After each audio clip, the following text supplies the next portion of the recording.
Pues buenas tardes a todas y a todos. Yo creo que tenemos claro los aquí presentes que la sanidad de Castilla y León tiene un problema serio, y el Hospital de Medina del Campo en concreto, y que es un problema que hay que afrontar de múltiples formas, desde la perspectiva de los trabajadores, desde la perspectiva de los pacientes y de los usuarios, y dar soluciones desde el punto de vista de la política, que al final es quien gestiona y organiza estas cosas. Por eso, desde la Medina de Izquierda Unida decidimos hace tiempo que había que hacer algo para solicitar a las instancias correspondientes que se hiciera cargo de las deficiencias y los problemas que existen en el Hospital de Medina, que afectan no solo a Medina, sino a muchos pueblos de alrededor, no solo de la comarca.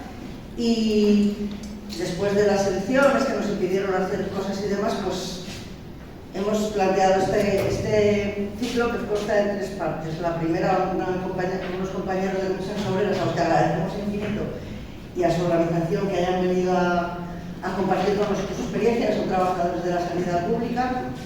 Y mañana tendremos un debate en el que participarán distintas plataformas de las provincias de alrededor y de Medina del Campo. Tenemos por ahí a una de las representantes, que va a ser quien venga mañana, que es Ana. Y el último día vendrá Antonio Herreros,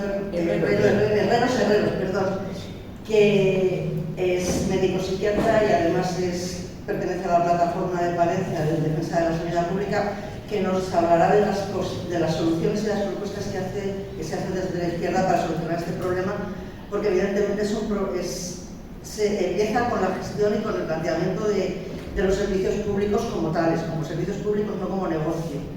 Y como que los servicios públicos tienen que ser de calidad y gratuitos. Perdón, gratuitos no, pero los pagamos todos con nuestros impuestos. De calidad y para todos.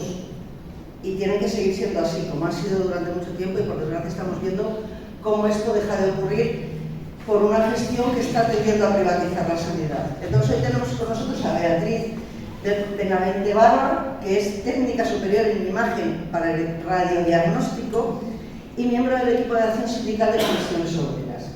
A Gonzalo, no me sé los apellidos, Fermoso Álvarez, que es médico de familia y que también pertenece a la acción sindical de Comisiones Obreras, y a Raúl Rodríguez León, que es enfermero y delegado sindical en el Hospital de Medina del Campo. ¿Me equivoco? No, correcto. Bien, pues va a empezar a hablarnos Beatriz, y yo creo que lo que nos va a contar va a ser muy interesante, así que doy paso, que al final es ella la que... Son ellos los que más pueden contarnos y más pueden decirnos cómo está la situación. Bueno, voy a empezar yo. Lo teníamos organizado de otra manera, supongo que se me oye bien. Yo suelo hablar bastante alto, así que si probamos y me oís todos, yo prefiero no estar con micrófono. ¿Se me oye bien? Micro. Vale. Está bien. Bueno, lo primero, agradeceros a todos los que estáis... Habla al micro. Los que estáis aquí... Se cae. ¿Se oye o no se oye? Sí, ahora sí. Si no, pues agradeceros la asistencia. Mi experiencia, normalmente, la gente que asiste a este tipo de ciclos o de conferencias suele ser la gente más concienciada y la gente que menos necesitaría venir aquí a escucharnos a nosotros. Pero bueno, con todo y con eso, agradecer que estéis aquí pasando la tarde con nosotros. Y vamos a empezar. Os cuento un poco cómo lo vamos a organizar.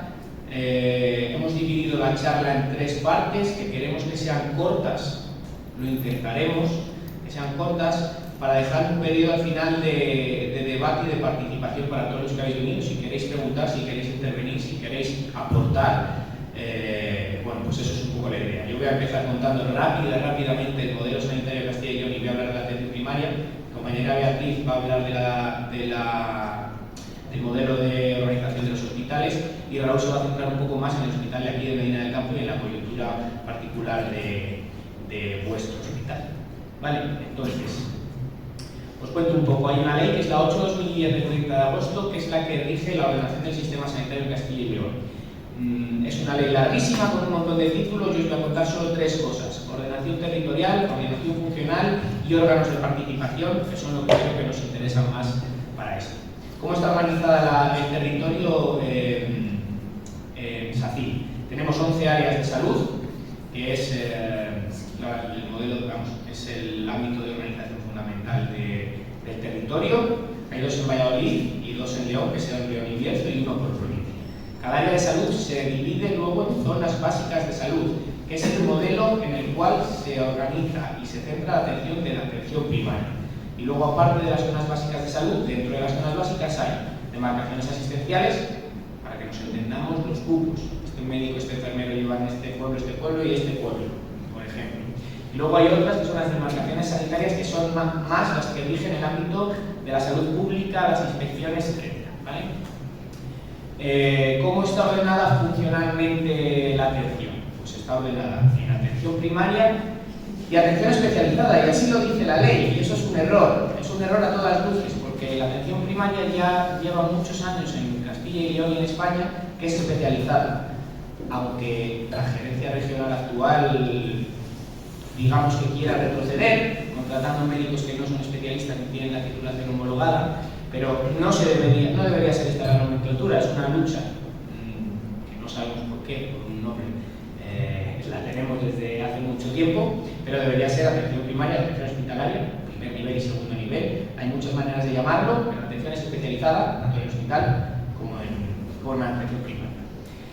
De la atención primaria luego tengo un par de diapositivas en las que nos vamos a meter un poco más a fondo. Lo único que quiero es que sepáis es que lo que está llamado aquí como atención especializada es el nivel en el cual se hace el seguimiento y el control del paciente una vez superadas las posibilidades técnicas y diagnósticas de seguimiento de la atención primaria.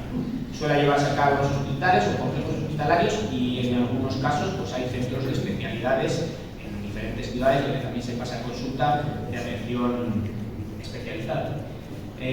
También está la salud pública, que es el conjunto de medios, técnicas que se utilizan para promoción, protección, prevención, vigilancia, inspección de medicamentos, salud ambiental, control de alimentos, etcétera, etcétera. Ya os lo digo, totalmente con un presupuesto irrisorio. Aquí. Esa será una de las reivindicaciones que luego hablaremos. La atención de urgencia, que es la que, por la situación clínica del paciente, es la que se necesita de forma inmediata y se puede prestar en un centro de salud, en la vía pública, en el domicilio, donde haga falta, por parte del médico, enfermería o por otros recursos que haya disponibles en ese momento. Y la atención sociosanitaria, que son los cuidados que reciben este tipo de pacientes que abundan mucho en nuestra comunidad, pluripatológicos, con mucha causa social, que se puede beneficiar pues, un poco de la sinergia del cuidado sanitario y el cuidado de los trabajadores sociales a la vez. ¿Vale? Y os quería contar un poco, porque me parece muy importante, los órganos de participación para la ciudadanía, que son los órganos de participación y asesoramiento del sistema de salud.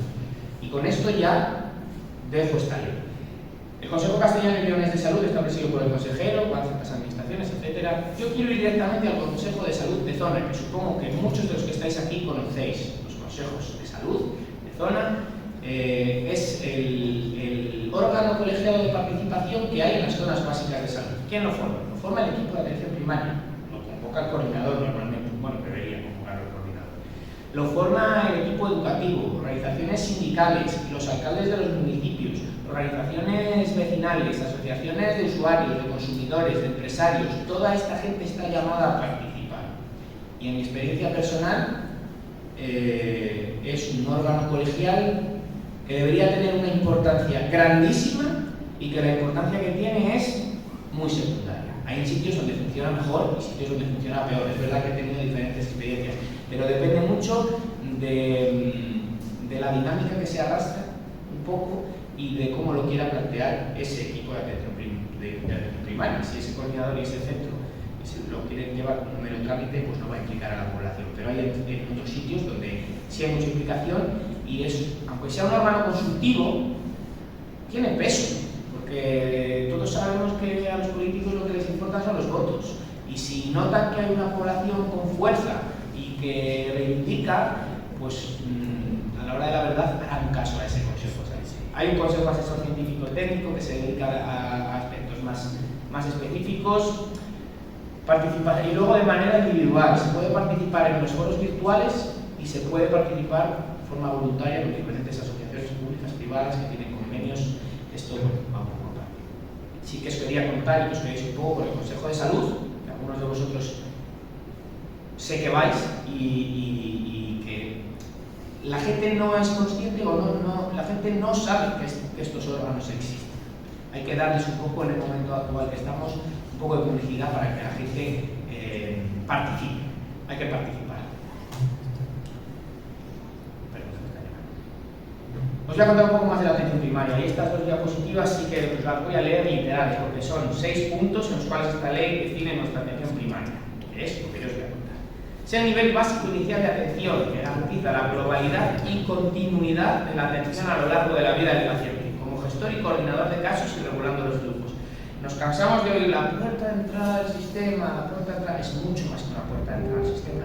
Es la puerta de entrada y de salida, y el pasillo del medio. Es que, al final, la atención primaria debería regir la atención sanitaria que un paciente recibe a lo largo de toda la vida. Comprende actuaciones encaminadas a la promoción de la salud, educación sanitaria, prevención, asistencia, mantenimiento y recuperación de la salud, rehabilitación física, trabajo social. Bueno, pues tenemos una manía que tendemos a solo valorar la parte de la asistencia sanitaria. ¿Dónde queda todo lo demás? En nuestra atención primaria. Recogido lo tenemos, la cosa es que luego la práctica diaria existe. ¿Quién presta la atención? El equipo de atención primaria. ¿En qué ámbito? En la zona básica de salud, esto que ya os he comentado antes. ¿Dónde? En los centros de salud, en los consultorios, en el domicilio, donde se haga atención continuada o donde sea. La atención primaria se hace en cualquier sitio y la comunitaria se hace en los colegios, en los institutos, en la calle, en las asociaciones de vecinos. Se nos olvida muchas veces, pero yo soy médico especialista en medicina familiar y comunitaria. ¿Dónde está la comunitaria? ¿Dónde la hemos dejado? ¿Vale? Aquí está recogido, pues habría que exigirla como parte de la atención que recibimos. Y este punto 5 me parece importante reseñarlo y que lo entendamos bien, porque va a marcar algunos de los argumentos que os voy a dar después. Dice, en función de los medios técnicos y profesionales del desarrollo de procesos asistenciales y del conocimiento disponible en cada momento, la atención primaria dispondrá progresivamente, a través de la coordinación del área, del acceso a la realización de técnicas, a la información clínica y a los medios técnicos disponibles en especializada en la medida que sea necesario. Esto se puede entender de tal forma que todo paciente tiene derecho, si consideramos que todos los pacientes tienen un acceso equitativo, condiciones de equidad y de la misma accesibilidad al sistema sanitario, se puede interpretar como que progresivamente se van incorporando nuevas técnicas y nuevos medios diagnósticos a la atención primaria, que hay que darles la posibilidad a todos los pacientes de tener acceso a ellos. ¿Qué pasa? Esto no se puede hacer. No podemos tener un ecógrafo en un municipio de 50 habitantes. No podemos tener acceso a ciertas técnicas diagnósticas si no es en el centro de salud de referencia. ¿Esto genera una inequidad? Pues sí y no. Y es de lo que vamos a hablar después cuando reflexionemos un poco sobre el modelo que tenemos y el modelo hacia el que vamos a avanzar. Y bueno, luego el punto 6 lo que viene a decir es que también los profesionales de la atención hospitalaria pueden ir a prestar servicios, como de hecho hacen algunos centros de salud, a la atención primaria.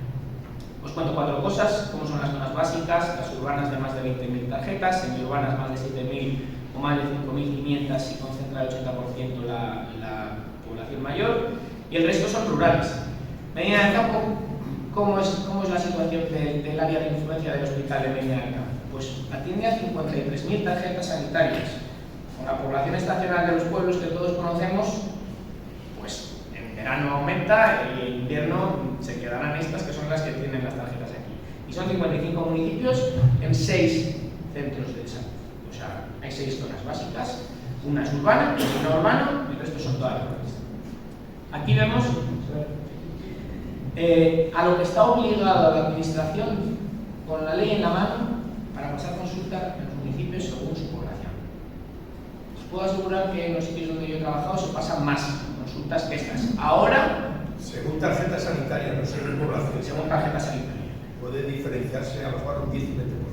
Bueno, según tarjeta sanitaria. Según tarjeta sanitaria. Pero eso es problema, fíjate, yo he trabajado en zonas que en periodo estival subía la población más de un 50%. Y eso es un problema que es muy difícil de hacer entender a la población, porque la población quiere tener su tarjeta en la capital, porque no, es que luego me ve el especialista en dermatología no sé dónde, pero si tú no tienes tu tarjeta aquí, tú aquí no apareces y tú aquí no cuentas, y a la administración lo que valen son los datos, estos datos. Tienes toda la razón del mundo. Los datos son tarjetas sanitarias. Entonces, si tú no tienes un municipio de 50, no están obligados a ir a prestarte atención más que a demanda. Entre 50 y 100, un día. Entre 100 y 200, 2 días. 200 y 500, 3. Y más de 500, y tienes razón en lo que dices. Puede haber pueblos que tengan realmente viviendo allí y solicitando atención sanitaria a, no sé qué decir, 505 personas, pero censados allá 350. Ahí no tiene por qué haber 5 días a la semana, cuando si todo el mundo se censase donde está recibiendo la asistencia, pues tendríamos las consultas que se necesitan. Bueno, y vamos a entrar un poco por lo que me comentó Paco, el enfoque. Vamos a ser, yo voy a intentar ser breve. Problemas del modelo y posibles soluciones que nosotros desde Comisiones Obreras le vemos a la atención primaria. El primer problema es la financiación. Datos de 2023, es un 7% del PIB de la comunidad y es un 20,49% del presupuesto total el que va destinado a la atención primaria. Luego hablaremos de lo que debería ser. La relación entre niveles, la relación entre la atención primaria y la hospitalaria es mala, en ocasiones nula, y no hay vías de comunicación directa ni vías de comunicación fácil, aunque a veces se intentan programas, luego no surten efecto. El déficit de profesionales, ¿es real o no es real? Esa es la primera pregunta. El otro día ha salido el procurador que queda Ciudadanos en Cortes, Paco Igea, diciendo, con los datos en la mano, que tenemos 1,1 médicos por 1000 habitantes en Castilla y León, que somos los que más médicos de atención primaria tenemos de todas las comunidades de España. Y es cierto, es verdad.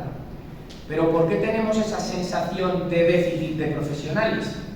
Por el siguiente punto, por la dispersión geográfica que hay en esta comunidad, que tiene 2.380.000 habitantes en 94.000 kilómetros cuadrados. ¿Qué genera eso?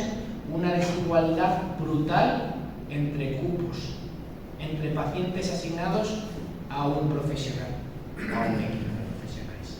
Hay cupos que no pasan de las 300 tarjetas y hay cupos que pasan las 1.600, 1.700, en ocasiones hubo hasta 1.800. Esto no se puede mantener. Claro que tenemos 1,1 médicos por 1000 habitantes. Tenemos médicos que tienen asignadas 250 tarjetas sanitarias. ¿Por qué? Porque tienen que ir a 7 pueblos que están uno del otro a 20 kilómetros y se pasan la mañana de pueblo en pueblo para atender a esas 250 personas. Esas 250 personas tienen derecho a tener un acceso en las mismas condiciones que el que tiene que ir a su médico de 1.600. ¿Déficit real? Pues según como tú refuerzas los datos. ¿Déficit real? A lo mejor no. A lo mejor tenemos que plantearnos, que ahora hablaremos, cómo reordenar los profesionales que tenemos. Pero desde luego que hay zonas donde el déficit se nota por dispersión y por la circunstancia de nuestra comunidad. Envejecimiento de la población. Tenemos una media de edad de 48,24 años cuando la media nacional es de 44. Si nos vamos a buscar una zona rural de Zamora o de Salamanca, no sé deciros la cifra, pero vamos, la media de edad pasa a los 65 años sin ningún problema. Y esa gente es la que más demanda atención sanitaria. Básicamente por la edad que tienen más patología. Cuando llego al punto del problema de la pluripatología. Yo tengo 300 pacientes y tú me puedes decir en datos crudos que tengo 300 pacientes, pero si mis 300 pacientes son todos G2 o G3, que es una manera que hay de clasificar los pacientes pluripatológicos, que son pacientes muy complicados, a lo mejor me llevan más tiempo 300 de esos que 1.100 chicos de 25 años en una ciudad. Hay que valorarlo todo. Los datos en crudo son complicados. Y a nuestro entender, y a mi modo de ver, también personalmente, tenemos un modelo anticuado. Tenemos un modelo que se creó entre los años 80 y 90, que fue una revolución que se hizo con muchísima ilusión, porque lo sé, porque lo he vivido de cerca y con los profesionales a los que conozco. El cambio del paradigma de la atención primaria a nivel nacional, ya no solo de Castilla y León, fue grandísimo y se hizo con muchísima ilusión, pero era otra época, de la cual hace ya muchos años y otras circunstancias. Había muchos más profesionales, lo primero. La gente no era tan mayor. Los núcleos de población tenían más gente viviendo. O sea, los pueblos que, no sé, pero un pueblo que ahora tenga 500 habitantes, a lo mejor en el año 80 tenía 1000 y pico. Y una población joven, en edad activa. ¿Qué ha cambiado también? Los medios tecnológicos a nuestro alcance. Ahora mismo tenemos medios tecnológicos y medios de diagnóstico y medios que nos permiten hacer cosas que antes no. El problema está en dónde están disponibles estos medios y hasta dónde se puede llegar. Eso genera problemas, iba a decir estructurales, no son problemas a la hora de cómo le ofrezco yo este medio que tengo disponible al paciente, pero también nos ofrecen soluciones, las que hablaremos después. Y luego, también vemos que hay una diferencia, a ver cómo explico esto sin que suene mal. Hay una diferencia entre la percepción y las necesidades reales. Tenemos la sensación de que la población en general tiene una percepción de necesidad de asistencia sanitaria y de cobertura asistencial mayor de la que realmente se necesita. Es decir, ojo, es lícito, es lícito que un municipio quiera tener profesionales sanitarios, si puede ser en su propio pueblo, 7 días a la semana, 24 horas, es algo que hay que explicarlo. Todos los alcaldes de España querrían tener eso en su pueblo. Pero lo que hay que asegurar es la necesidad real. ¿Y cuál es la necesidad real en el punto que estamos, que es un punto crítico? La necesidad real es asegurar la accesibilidad al sistema en condiciones de equidad para todos, independientemente de dónde estés, cuando tú la necesites. Es decir, si yo me pongo mal, que a mí me atienda un profesional con la formación necesaria y requerida y con todos los medios a su alcance. Esa es la necesidad real. No la otra, que igual me equivoco, pero la percepción es otra. O yo, la percepción que tengo yo y tenemos nosotros es que la población demanda algo que creemos, y esto no es políticamente correcto decirlo, pero que creemos que no se corresponde con la realidad. Soluciones. Aquí ya podemos divagar y me gustaría que luego aportaseis cada uno vuestro punto de vista. Lo que dice la financiación es que tiene que ser el 7,2% del PIB. Estamos en un 7, no estamos mal. Pero ¿cuántas veces habéis oído todos vosotros hablar del 25% del presupuesto para la atención primaria? Si es que no sale por las orejas, pues no hay manera. En el 20 seguimos, ahí anclados. Y no hay manera. Pero no solo aquí, en todos los sitios.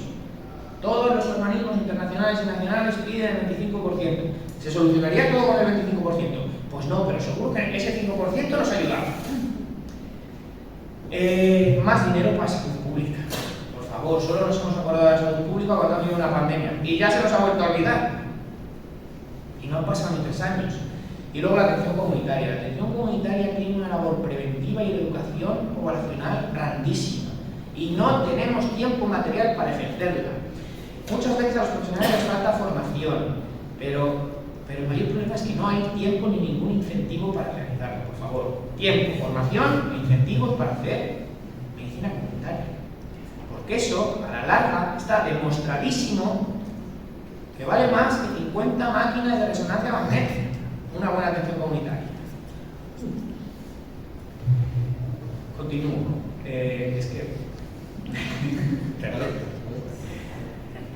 Hay que hacer políticas incentivadoras. Hay que mejorar retributivamente las condiciones laborales para evitar la fuga de profesionales. Hay que fijar población y fijar población sanitaria, porque si el profesional sanitario ve que en comunidades limítrofes a lo mejor gana 1000 euros más, pues oye, todo el mundo trabaja por dinero, entonces a lo mejor se nos fugan los profesionales, se nos han estado fugando durante muchos años. Ahora parece que la fuga es menor. Ya claro, ya hemos llegado a un límite que hay que fugarse.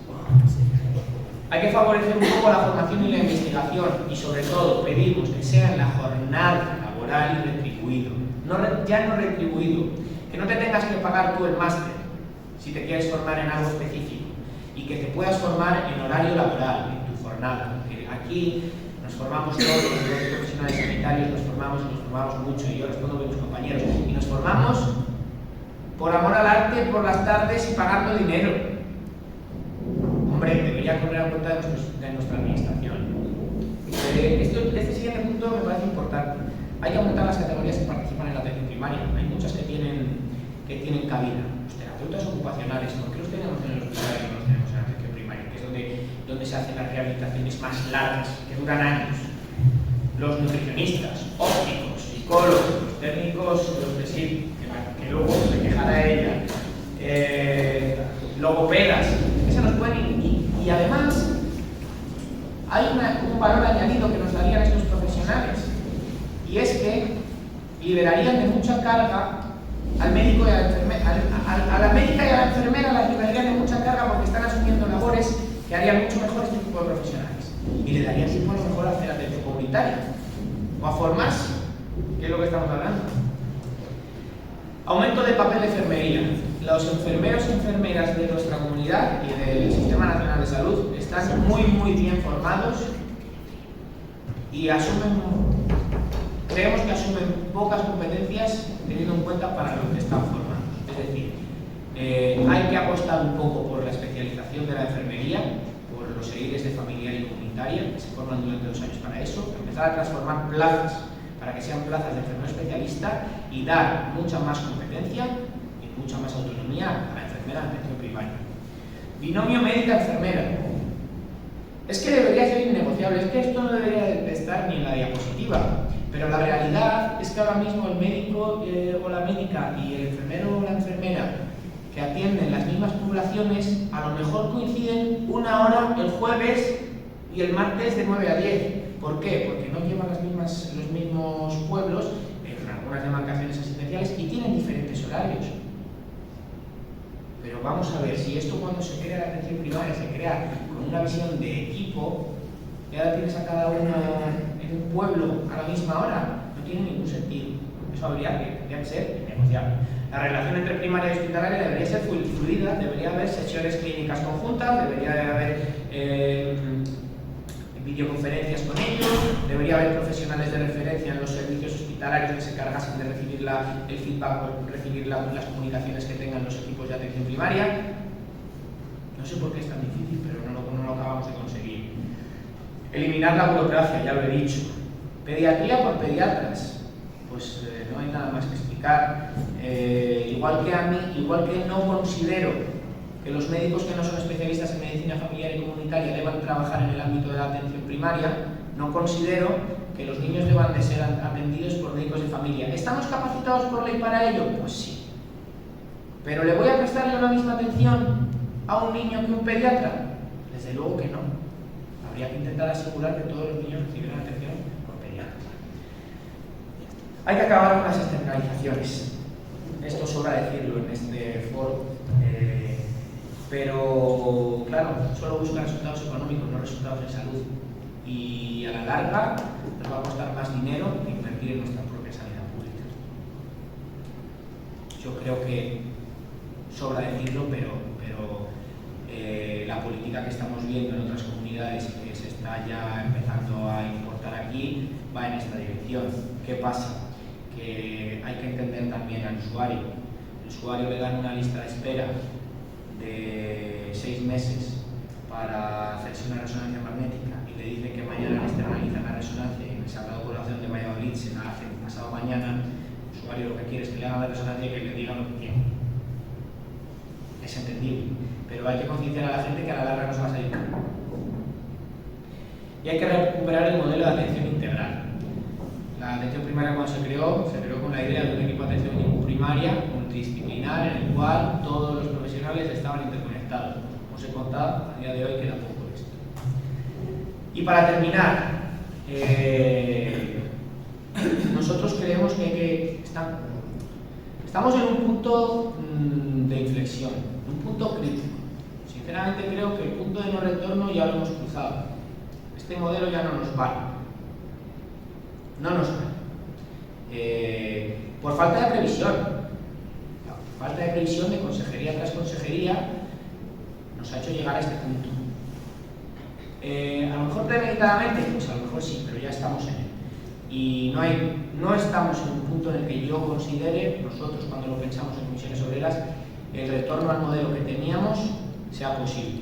Entonces, hay que tender hacia un nuevo modelo. Ese nuevo modelo, la atención primaria, debe asegurar y blindar la especialización de la medicina familiar y comunitaria. Esto que estamos viviendo la semana pasada, supongo que algunos lo habréis visto en medios, hemos salido nosotros, las sociedades científicas, todo el mundo,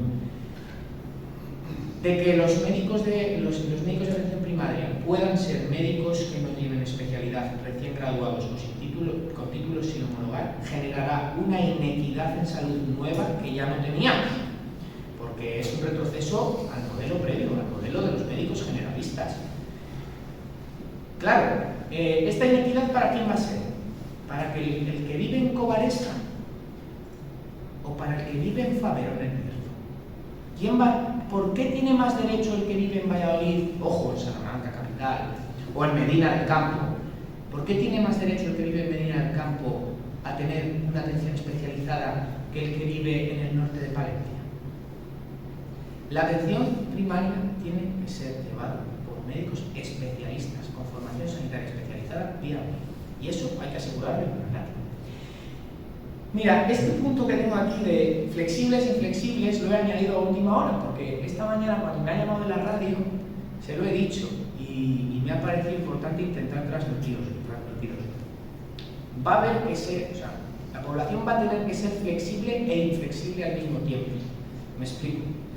Va a haber que ser flexible, porque cuando estamos en un punto en el que, aunque la gerencia regional esté en inmovilismo más absoluto, no le va a quedar más narices a corto plazo que afrontar una reordenación de los recursos, un nuevo modelo, estamos en un punto en el que esa transformación va a ser difícil de entender para la población general y para los profesionales. Va a haber que ser flexible, va a haber que saberse adaptar a unas nuevas formas de trabajar, pero va a haber que ser inflexibles en la parte que nos toca de asegurar y no permitir que nos roben la accesibilidad, la equidad y que la sanidad sea universal, pública y gratuita. En eso hay que ser inflexibles. Podemos negociar cómo lo vamos a hacer, pero eso no podemos ceder ni un ápice, porque es donde nos quieren meter mano. Aquí tengo una interrogación, es el transporte a demanda.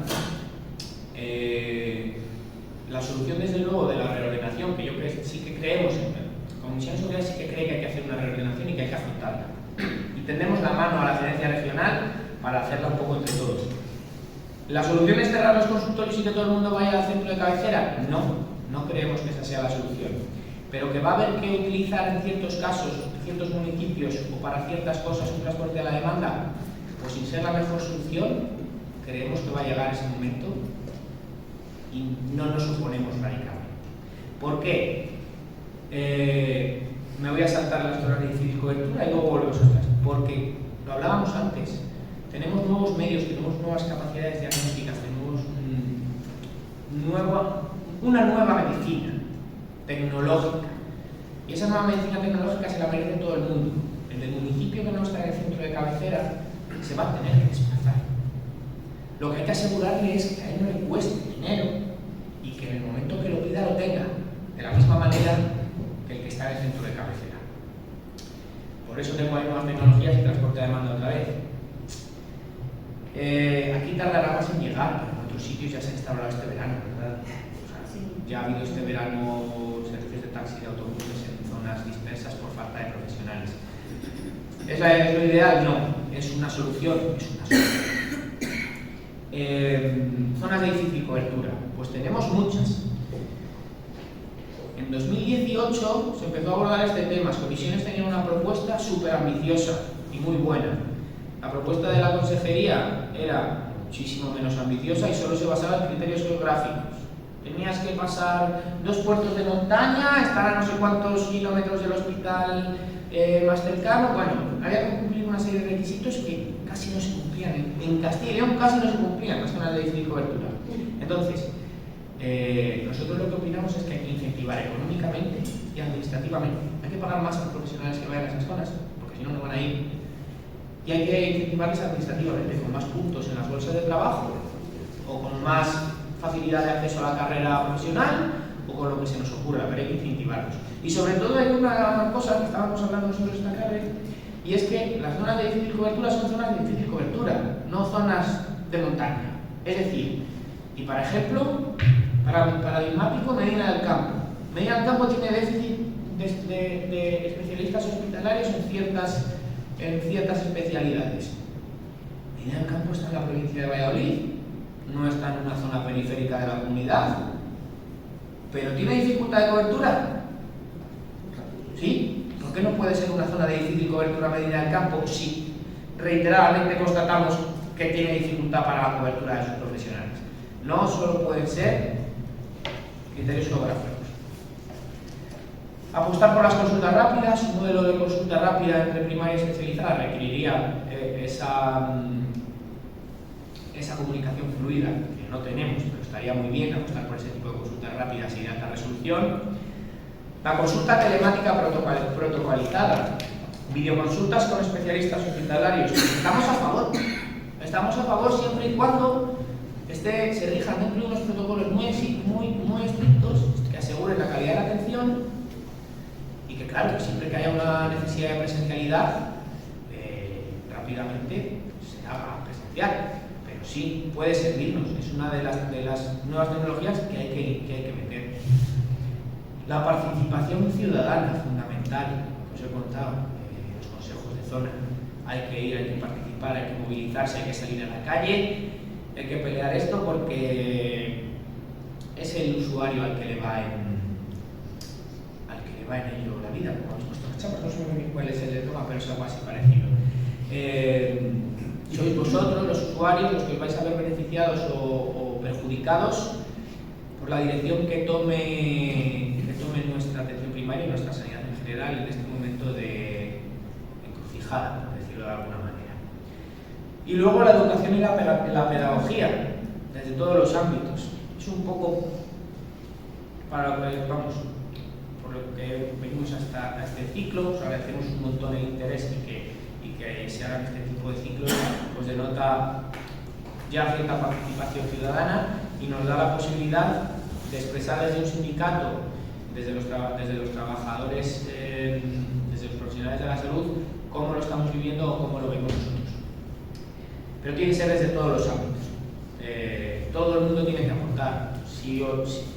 Oye, que podéis no estar de acuerdo con lo que yo os cuento, pero si salimos con algo de aquí, pues habrá que contárselo al vecino. O al que se siente a mirar la sala de espera el próximo día cuando vaya al centro de salud y explicarle, porque todos tenemos que empujar y que remar un poco. Y a ver si de una vez por todas dejamos de utilizar la sanidad como arma arrojadiza entre políticos con fines electoralistas, porque es que los profesionales estamos ya hartos, pero es que cuando se habla de un pacto por la sanidad, lo vemos tan imposible. Es que no se trata de risa. Lo vemos imposible, pero sería lo ideal, que todo el mundo se sentase en una mesa y dijera, esto se muere, se nos ha caído ya, ¿qué hacemos? Está todo inventado, solo hay que copiar lo bueno de los sitios, está todo inventado, se puede hacer un modelo que garantice todo lo que hemos hablado o lo que os he oído contar, se puede hacer, pero tiene que haber voluntad política y sobre todo la población tiene que empujar. Creo que me he enrollado más de lo que... Perfecto. Va a seguir Beatriz con la atención hospitalaria. Bueno, buenas tardes. Yo soy Beatriz y soy técnico superior en imagen para el diagnóstico y medicina nuclear. Voy a intentar no entretenerme mucho. El tema de financiación y todas estas cosas y el nuevo modelo, como ya lo ha explicado Gonzalo, yo creo que luego es interesante que podamos debatir sobre ello. Entonces, bueno, me vais a disculpar, pero vamos a volver a insistir en la atención hospitalaria. Por mucho que la ley diga que es especializada, nosotros insistimos, y así se lo hacemos saber a la gerencia regional cada vez que tenemos oportunidad, que es atención hospitalaria, porque además las palabras tienen peso. Y decir atención especializada, cuando nos estamos refiriendo a la atención hospitalaria, es venir a decir que, bueno, que los especialistas están en el hospital y, bueno, y en el centro de salud, bueno, pues está el médico. Puedo hacer una cosa, no se sabe, y en realidad debería llamarse atención primaria especializada y atención hospitalaria especializada, o ya no, porque como bien decía Gonzalo, como la tendencia es que está estamos contratando a médicos sin especialidad en base a que hay que dar asistencia y eso prima por encima de todas las cosas, pero creo que tenemos que entender, y a nivel de la sociedad, creo que tenemos que tener muy claro que tan especialista es el neurocirujano, que mi médico de cabecera, que siempre hemos llamado de cabecera, pues ese médico de cabecera es igual de especialista. Y es algo que solemos obviar, que siempre llamamos eso, especializada, y no. Nosotros insistimos en que es hospitalaria. Pues en un hospital, desde la atención hospitalaria, la atención como usuarios, nosotros vemos como usuarios nos quedamos con la parte asistencial que se ofrece en un hospital. Os he puesto ahí todas aquellas funciones asistenciales que se realizan en la atención especializada en consultas, en el bloque quirúrgico, en la hospitalización, la rehabilitación, la fisioterapia, la salud mental, la atención paliativa, el apoyo a la atención primaria, en la prescripción, realización, indicación y procedimientos diagnósticos y terapéuticos si son necesarios, pero es verdad que se nos olvida muchas veces que un hospital también presta una función docente e investigadora que es fundamental. Estamos hablando de una ciencia que está en continuo avance y ese avance es debido principalmente a la función investigadora y docente. Y muchas veces, en colación de lo que estaba diciendo Gonzalo, lo que necesitan muchas veces los profesionales, cuando hablamos de que hay que incentivarlos, no solamente es incentivarlos económicamente, sino que profesionalmente queremos formarnos, queremos que se nos facilite la investigación para poderla adaptar a nuestros puestos de trabajo. Y es una cosa que muchas veces se nos impide, como si es para poderlo utilizar en mi puesto de trabajo, que yo no la quiero para mi vida personal, no la necesito para absolutamente nada. Y es algo que repercute directamente en los usuarios y que sin embargo muchas veces dificulta y es una incentivación que realmente de verdad que sería muy importante de cara a poder fijar profesionales en la comunidad.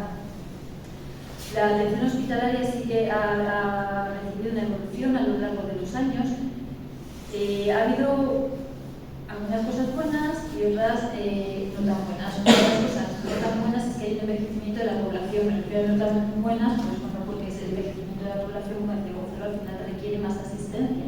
Hay más pluripatológicos, hay más enfermos crónicos y en definitiva van a necesitar recibir más atención sanitaria dentro del nivel asistencial que sea.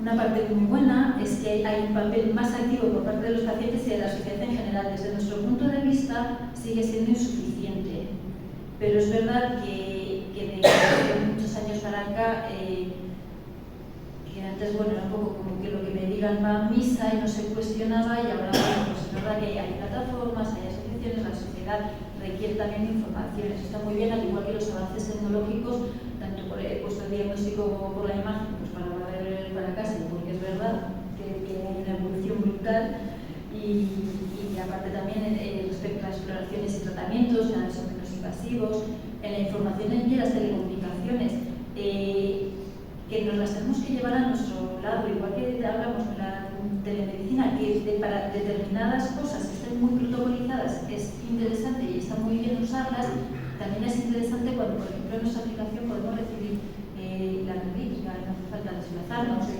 Uy, es que sí, es un vídeo de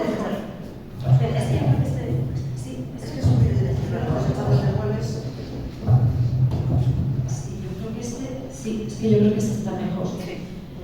Pues decíamos que respecto a la información y comunicaciones, que bien usadas están muy bien. Recibir una analítica en nuestra aplicación está muy bien. Utilizar la telemedicina para determinados casos muy protocolizados es interesante, para otras cosas pues no.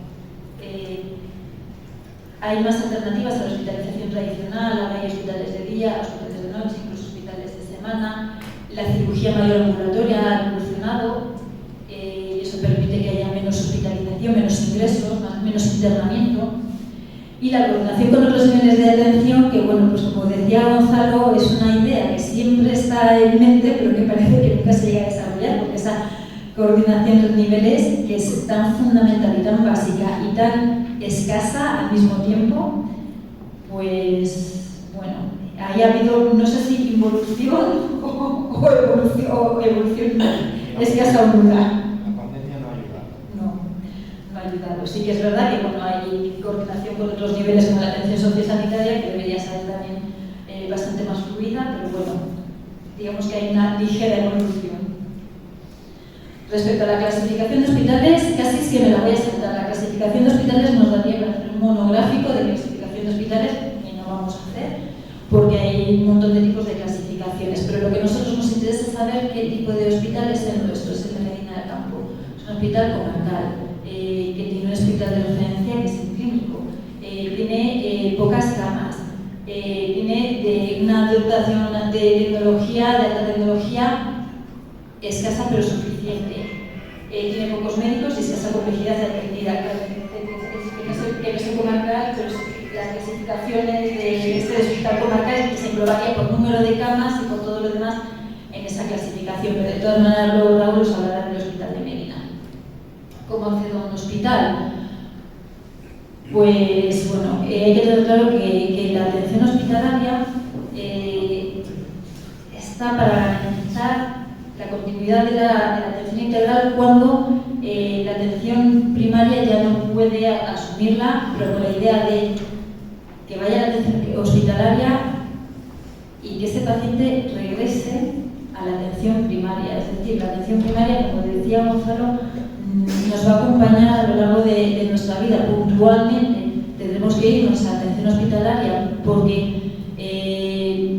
nuestra enfermedad supere en un momento determinado las posibilidades que tiene la atención primaria, pero retornaremos a la atención primaria.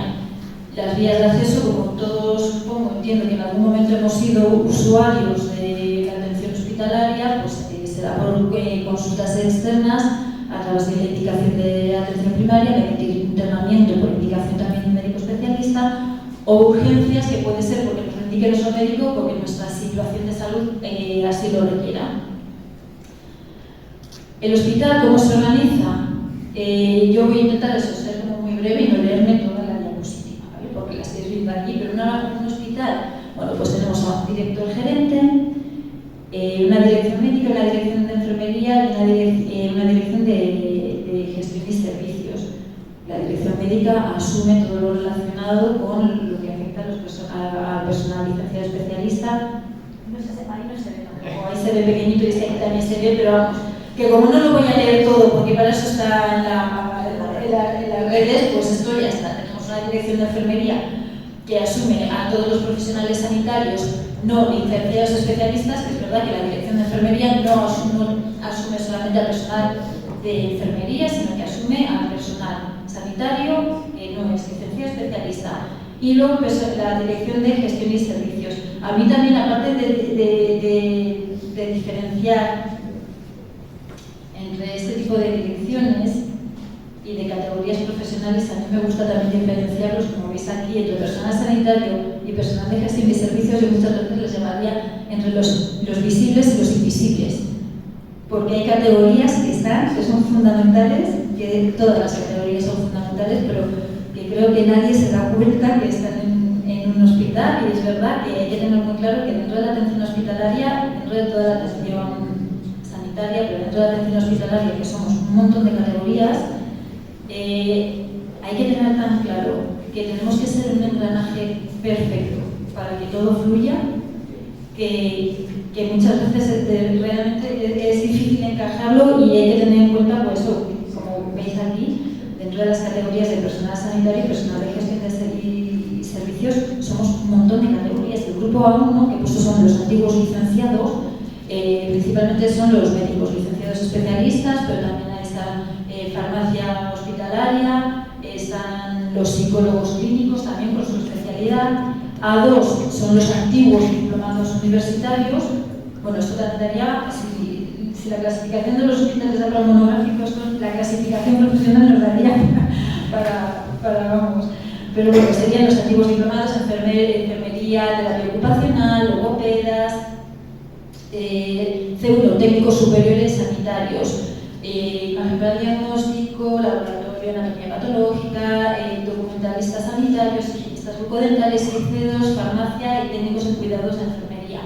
Y dentro del personal de gestión y servicio veis que hay bastantes categorías también. Sigue siendo licenciados diplomados y personal de formación profesional de grado superior y de grado medio, pero tenemos a ingenieros que dices, ¿y quién está? Pues claro, hay ingenieros superiores trabajando en un hospital, hay economistas, hay de biblioteconomía y documentación, hay periodistas. Que dices que esta gente que te acuerdas, que piensas, pues es que son todos fundamentales. Hay personal de mantenimiento, están los cocineros, las cocineras, los pinchers, el personal de lavandería, personal de limpieza. Que es que parece que es el personal invisible, pero insisto, fundamental, totalmente fundamental. ¿Cómo vamos a entrar a una intervención quirúrgica sin un quirófano que esté perfectamente limpio por el personal de limpieza? Es que es imposible, o por el personal de farmacia, celadores.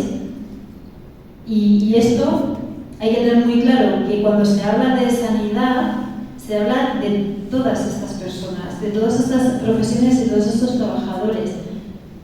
Y esto, además, bueno, pues dentro de, para que fluya todo, pues bueno, no siempre es fácil. Yo aquí os he puesto los principales problemas que desde nuestro punto de vista, desde el punto de vista del profesional, nos podemos encontrar.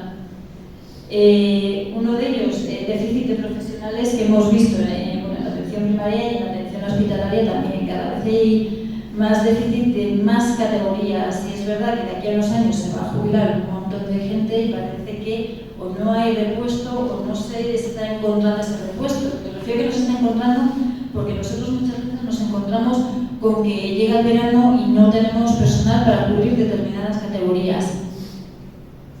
Entonces, bueno, la gerencia lo achaca todo, la gerencia lo soluciona todo con que no somos los únicos. Que se están en todos lados igual. Y es como, bueno, pero a mí qué me importa, si yo soy usuaria, si yo necesito que me busques un profesional aquí, y claro, está todo el mundo igual o no. Pues depende de la previsión y depende de la organización. Nosotros nos hemos encontrado con que en el personal de enfermería, en este caso, que ya empieza a haber también un poco de déficit de profesionales, que llegó verano y se echaba las manos a la cabeza ya por mayo o junio porque no encontraba enfermeras y enfermeros para venir a trabajar en SACI. Y claro, les decíamos, es que ¿cuándo les habéis llamado? Pues les hemos llamado en mayo. Digo, es que sabéis, Osakidetza, el Servicio Vasco de Salud, en febrero vinieron a la Facultad de Enfermería de Salamanca a buscar a profesionales. Entonces, claro, les ofrecen Osakidetza, bueno, pues es verdad que podemos asumir que igual no podemos competir con ese sueldo, pero bueno, igual podemos competir que a las enfermeras de último año de enfermería les estaban ofreciendo 6 meses de contrato en febrero. Y se fueron, muchas, y muchos se fueron, lógicamente. Llegó mayo, junio, y SACIC se echaba las manos a la cabeza, porque se no encontró enfermeras, porque es que no hay enfermeras en ningún sitio. Como, bueno, hay pocas. Pero claro, si te esperas a última hora, pues claro que evidentemente no hay enfermeras. Pues es un poco, esa es la dinámica de la gerencia en general para todo. ¿Qué otros problemas encontramos? Pues que hay excesiva presión asistencial. Esto viene derivado porque si hay pocos profesionales, los pocos que estamos no damos abasto en muchas ocasiones. Y esto genera también como una sensación, claro, tú no puedes dedicar al paciente el tiempo que a ti te gustaría dedicarle. Entonces te genera como una sensación de frustración porque quieres y no puedes. Pero es que no puedes, es que hay mucha presión asistencial. Aparte de una mala organización.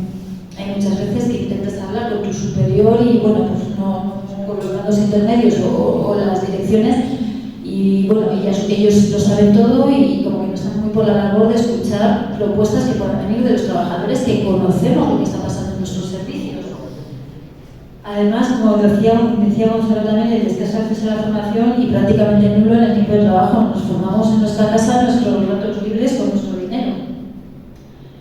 Hay problemas en la conciliación de la vida personal y profesional. En la atención hospitalaria, que también estamos abiertos todos los días del año, las 24 horas del día, pues como no sé decir una cifra, pero posiblemente 2/3 de las plantillas trabajan a turnos. Esto dificulta la conciliación. Aparte, inestabilidad en el empleo. Esto esperemos que se vaya paliando un poco, porque no sé si sabéis que estamos en plenos procesos de estabilización. Y esos procesos de estabilización vienen derivados de que en Europa ya nos habían llamado la atención en varias ocasiones, y ya esta última ya nos dijeron que teníamos en las administraciones públicas en general y en sanidad en particular una alta temporalidad en el empleo público y que no podía seguir así, y que si seguía así, desde Europa tenían que tomar medidas económicas y nos pedían que teníamos que reducir esa inestabilidad, esa temporalidad en el empleo público, tenemos que disminuirla al 8%. Estamos ahora inmersos en plenos procesos de estabilización. Ya veremos si llegamos a esa cifra o no. Nosotros en nuestros cálculos pensamos que no vamos a llegar, pero tampoco hasta que no se vea quién coge plaza, quién no. Luego en esa inestabilidad al final también es verdad que ha provocado que mucha gente, cuando le han ofrecido más estabilidad, se ha ido a otros sitios donde le han ofrecido esa estabilidad. Además, dentro de los trabajadores hay funciones que están totalmente desactualizadas, y esto lo que genera son unos roces entre categorías profesionales bastante importantes. Estamos hablando que es una maquinaria que tiene que estar perfectamente enganada para que funcione, y estos roces no ayudan. Os voy a poner ejemplos. Me voy a columpiar con los años, pero me voy a remontar a los años 70 porque no sé decir exactamente qué años. Pero, por ejemplo, las funciones de los celadores, es que no sé si es el 71, 72 o 75, me da igual, años 70. 71. Es que como hay varias categorías de 72, 75, me bailan las cifras. Estamos hablando que esas funciones se dicen que si hay un paciente hombre que va a ser intervenido y necesita ser rasurado, lo va a hacer un hombre. Una mujer no puede hacer eso. Estamos hablando de ese tipo de cosas que están completamente ya en este siglo fuera de lugar, pero como eso no hay cosas definidas. Entonces lo que no está definido es de todos y de nadie. ¿Qué pasa cuando es de todos y de nadie? Pues lo que es mejor, más atractivo o más interesante es para mí. Lo que no me gusta es tuyo. Y eso genera, claro, el orden del día a día, pues genera unos roces importantes, y al final que lo paga es el usuario. Por ese desconocimiento, por esa falta de definición de funciones de lo que hacemos cada uno, y por desconocimiento muchas veces se genera un sentimiento de que estamos infravalorados por nuestros superiores y por nuestros propios compañeros muchas veces, porque no sabes, como no está definido, no sabes muy bien exactamente qué es lo que tiene, lo que hace el otro. Entonces, bueno, pues parece que frustra, que hay un sentimiento de infravaloración que es frustrante. Y poca transparencia, además, a la hora de legislar ciertos aspectos que parece mentira en una administración pública, pero que a veces hace que cada gerencia sea un reino de taifas, que gestiona y organiza a su manera y retribuye también a su manera. Entonces, no hay cosa que más rabia de que estemos haciendo lo mismo al mismo tiempo, con las mismas competencias y las mismas responsabilidades, y a cada uno se le paga de una manera si es que se le paga. Entonces estas cosas, bueno, pues al final es un suma y sigue que, bueno, que hace que el profesional no se sienta cuidado. Desde el punto del usuario, como usuaria de la sanidad pública de Castilla y León, he dejado aquí unas cosas, pero me gustaría que luego lo pudiésemos ampliar entre todos. Para mí, uno de los grandes problemas son las largas listas de espera, y es que desde que alguien acude a su médico de atención primaria con un problema de salud que excede la atención primaria y necesita de atención hospitalaria, desde ese momento ya se necesita intervención quirúrgica y la rehabilitación, nos estamos yendo a unos espacios de tiempo muy largos. Desde la primera consulta, desde que me piden la prueba diagnóstica, se hace eterno. Los tiempos de espera, ya una vez que estamos en el hospital, para que nos atienda el médico, para que nos atiendan en radiología, por ejemplo. La falta de continuidad a veces en los profesionales que nos atienden, pero bueno, es verdad que es difícil compaginar que te atienda él mismo con las agendas. Eso hay que entenderlo, porque como usuarios también tenemos que entender la parte del profesional. Y muchas veces la mala comunicación profesional-paciente, que igual demandamos una información que a veces queremos que nos digan una cosa que no nos pueden decir, y eso parece que nos cuesta un poco, que nos entra en la cabeza. Muchas veces el profesional no tiene el tiempo suficiente para poder presentar y asegurarse que el paciente ha entendido exactamente bien todo el proceso. Es verdad que con esto insistimos mucho, pero es verdad que yo creo que no podemos asegurar al 100% que cada paciente que sale por la puerta ha entendido todo exactamente de la manera clara y como queremos que lo entiendan. Pero bueno, yo creo que como usuarios eso es un problema, que se siente como que no se han enterado. Yo cuando hablo con la gente me dice, es que no sé qué me ha dicho el médico. Digo, pero si te ahora estás explicando, ya, pero yo no me he enterado. No sé cuál es la solución con eso, pero yo creo que nosotros damos lo mejor de sí para poderlo explicar, pero creo que igual hay una falta de entendimiento ahí.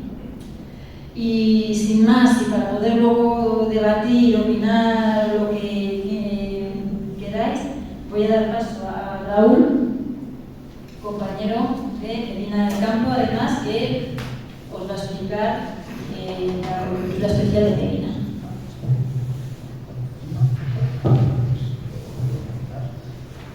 Buenas tardes.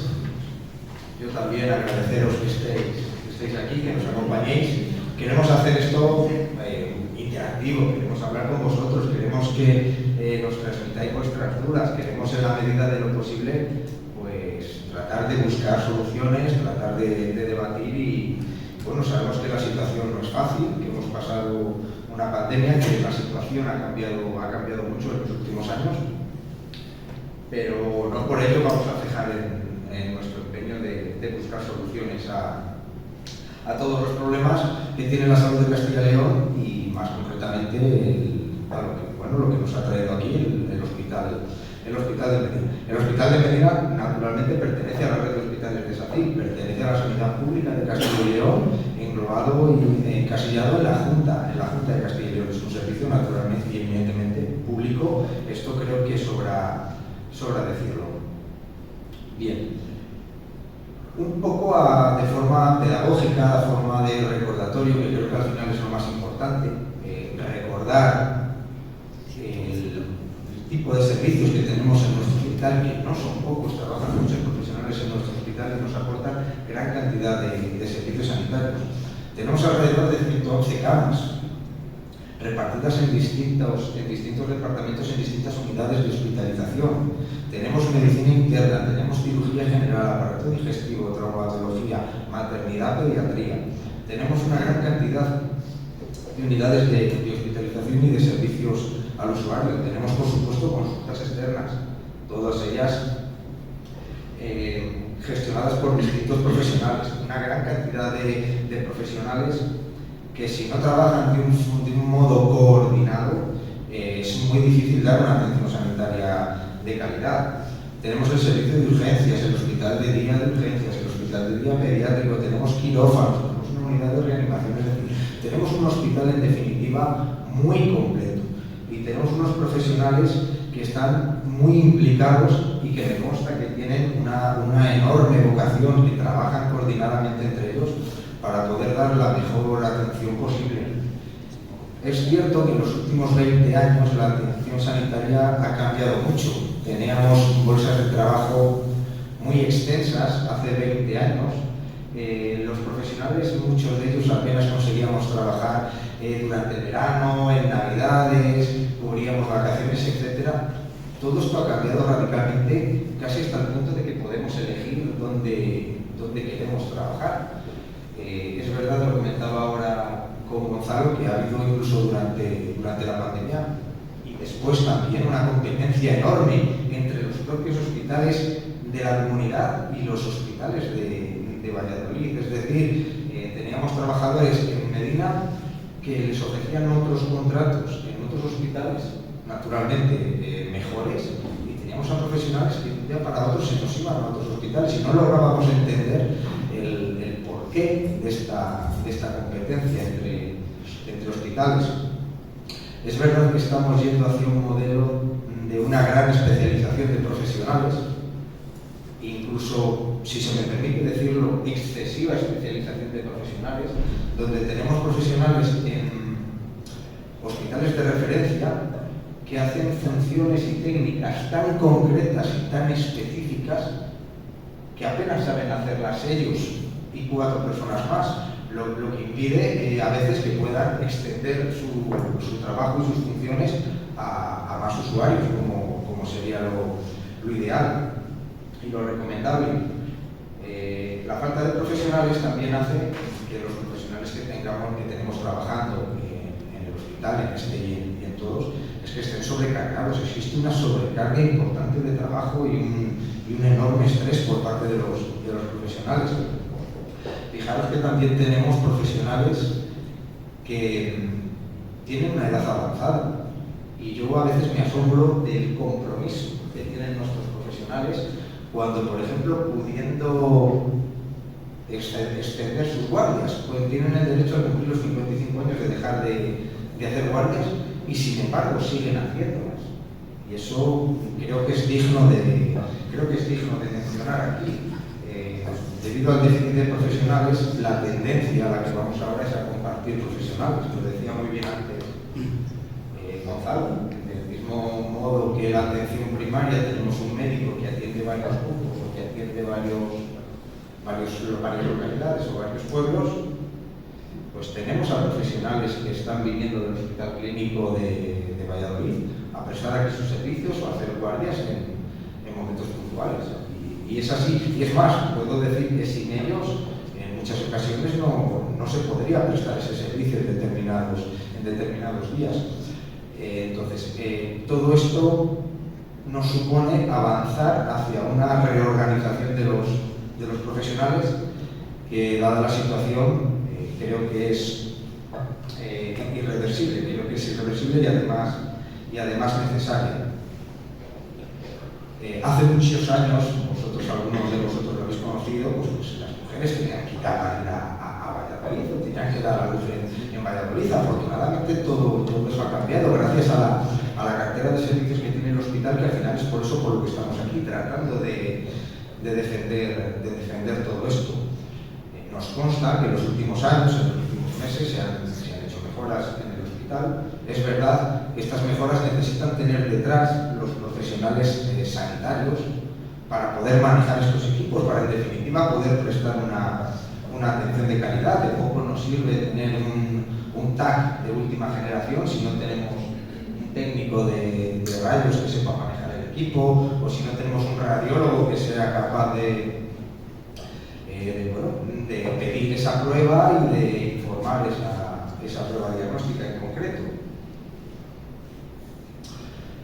Fijaros que en plantilla orgánica tenemos 482 profesionales trabajando en el Hospital de Medina, no solo para prestar atención sanitaria a Medina del Campo, sino también a todas las zonas básicas de salud y a todo el área de influencia de Medina del Campo, que, como bien decía Gonzalo, supera las 53.000 personas, repartidas en 6 zonas básicas de salud, cada zona básica de salud con sus respectivos pueblos, hasta un total de 54 o 55 pueblos si incluimos a Medina, con sus características propias, entre ellas el envejecimiento poblacional, los pueblos pequeños, la dispersión entre las distintas poblaciones.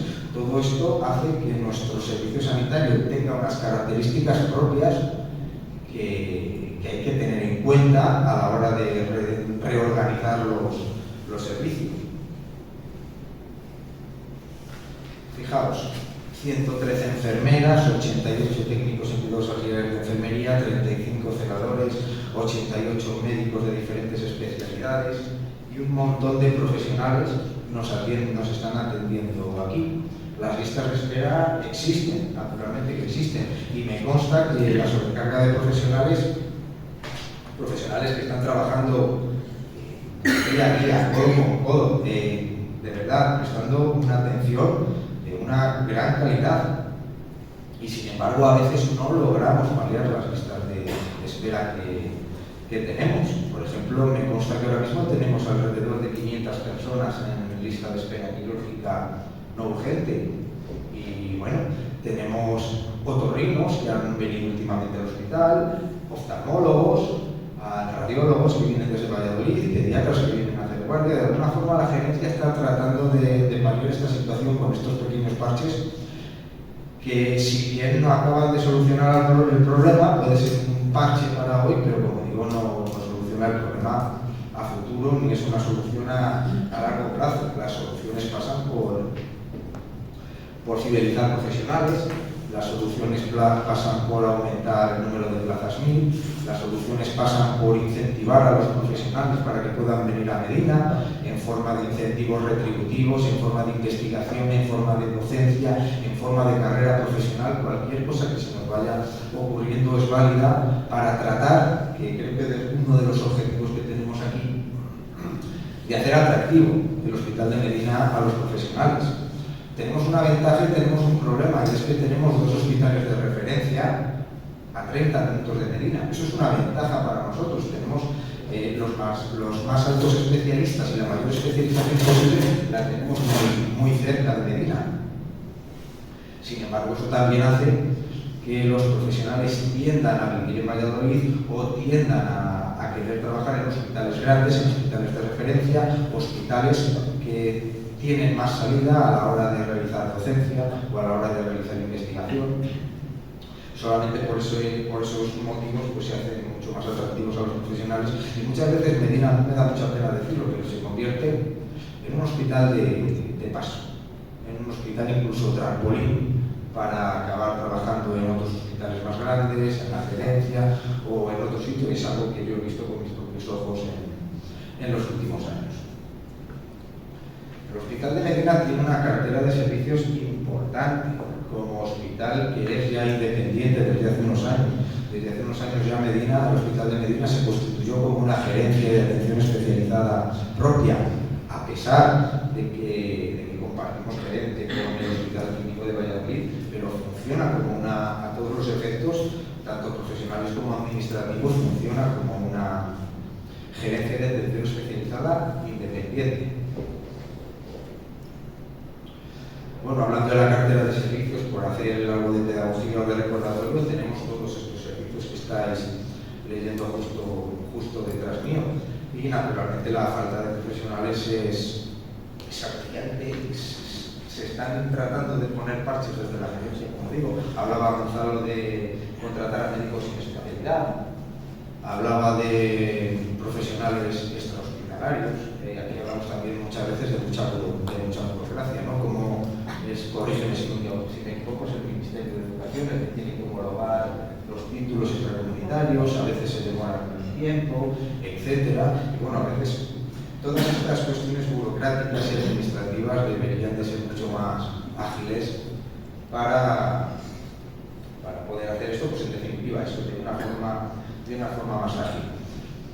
Hay que tener en cuenta que el problema va mucho más allá de nuestro hospital. Cuando hablamos de falta de profesionales, no afecta solamente al hospital o al centro de salud de Medina, afecta también a residencias, afecta también al sector de la dependencia, es decir, hay muchos otros sectores afectados. Ayer mismo hablaba con una de nuestras afiliadas y tienen problemas de verdad para contratar profesionales en algunas residencias y en el sector de la dependencia.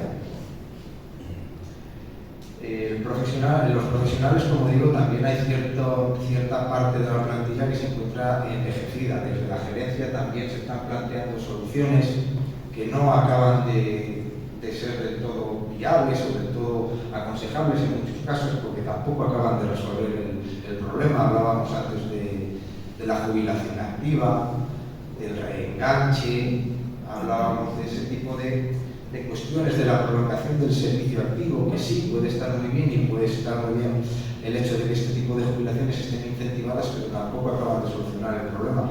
Pues un tema que no hemos tocado, pero sí que los datos que yo tengo hablan de que en el 2033 1.500 profesionales se habrán jubilado, para los que ahora mismo no tenemos relevo.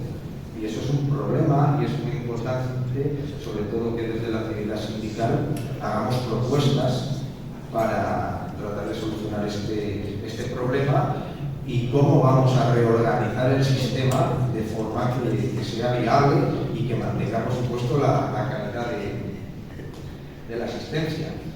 La especialización es algo bueno que nos lleva desde hace muchos años, tanto desde el punto de vista médico como de enfermería. Se están creando miles, en el hospital se han creado consultas de atención especializada de enfermería, y eso es una mejora, sin duda, en la calidad de la atención, y viene a demostrar la implicación de los profesionales en su propio desarrollo profesional e investigador. Pediatras, hablaba Gonzalo antes, tenemos pediatras que vienen a hacer guardias y tienen contratos de guardias y vienen aquí a Medina a realizar esas guardias. Tenemos también, he dicho, profesionales que pudiendo jubilarse, sin embargo, siguen haciendo guardias, y todo esto muchas veces resulta insuficiente. También esta competencia que tenemos entre profesionales, precisamente porque todos acaban teniendo el mismo problema, que es este déficit de profesionales. La dispersión geográfica sin duda es un problema de difícil solución, sin duda, y bueno, pasa por una reorganización importante, sobre todo en aquellos pueblos más dispersos, en aquellos pueblos con menor población. Tenemos que hacer también una labor pedagógica para tratar de hacer ver a la gente que la situación está cambiando, y de hecho es así, no podemos negarlo.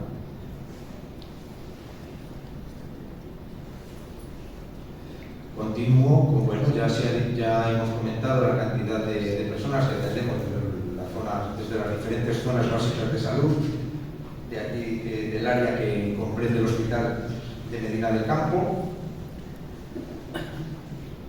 Como veis, son todas estas zonas básicas de salud que hemos ya mencionado, pero todos sabéis cuáles son. Tenemos Olmedo, tenemos Íscar, tenemos Serrada, tenemos Alaejo. Dentro de cada zona básica de salud hay diferentes pueblos que atender, y eso al final lleva una gran cantidad de tiempo y una cantidad de recursos.